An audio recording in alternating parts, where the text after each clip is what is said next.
প্রেমের সম্পর্কে জড়ানো চিত্রনায়িকা পরিমণির জন্য নতুন কোনো ঘটনা নয়। তবে প্রেমে পড়লে কখনো লুকোচুরিও করেন না আলোচিত ওই চিত্রনায়িকা। তবে কিছুদিন আগে পরিমণির সঙ্গে তরুণ গায়ক শেখ সাদির প্রেমের সম্পর্কের কথা শোনা গেলেও সেটি নিয়ে তিনি প্রকাশ্যে কিছু বলেননি। অবশ্য সেই গুঞ্জনের কয়েক মাস পরই শোনা গিয়েছিল পরিমণির সঙ্গে শেখ সাদির প্রেমের সম্পর্কটা ভেঙে গেছে।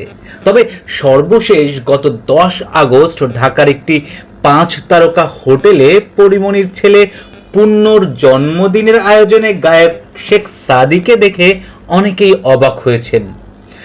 অনেকের মনে প্রশ্ন দেখা দিয়েছে, তাহলে কি পরিমণি ও সাদির প্রেমের সম্পর্ক আবার জোড়া লেগেছে?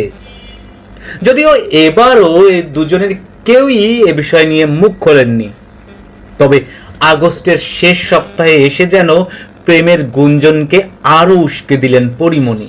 গত 29 আগস্ট শুক্রবার নিজের ভেরিফাইড ফেসবুক পোস্টে সানগ্লাস পরিহিত একটি ছবি পোস্ট করেছেন পরিমণি। আর সেই পোস্টের ক্যাপশনের লেখাটা গুঞ্জনের ডালপালা মেলে দিয়েছে। পরিমণি সানগ্লাস পরা ছবিটি পোস্ট করে ক্যাপশনে লিখেছেন, এই সানগ্লাস আমার নয়, কিন্তু সে আমার। সবাইকে জানাই শুভ শুক্রবার। পরিমণির এমন পোস্টের পর ভক্তরা অনেকেই জানতে চেয়েছেন কে সে।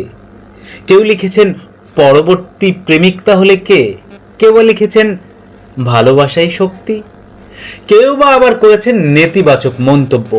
তবে যে যাই বলুক না কেন, এসবে একদম নির্বিকার পরিমণি। তিনি কারো কোনো যুক্তি খণ্ডাতে যাননি। তবে আসলেই পরিমণি প্রেমে পড়েছেন কিনা, আর পড়ে থাকলে প্রেমিকটি আসলে কে, সেটি জানতে হলে আমাদের আরও কিছুদিন অপেক্ষা করতে হবে। সেই পর্যন্ত সাবস্ক্রাইব করে সঙ্গে থাকুন আমাদের পার্শ্বচিত্র চ্যানেলের। ভালো থাকুন দর্শক আপনারা সবাই।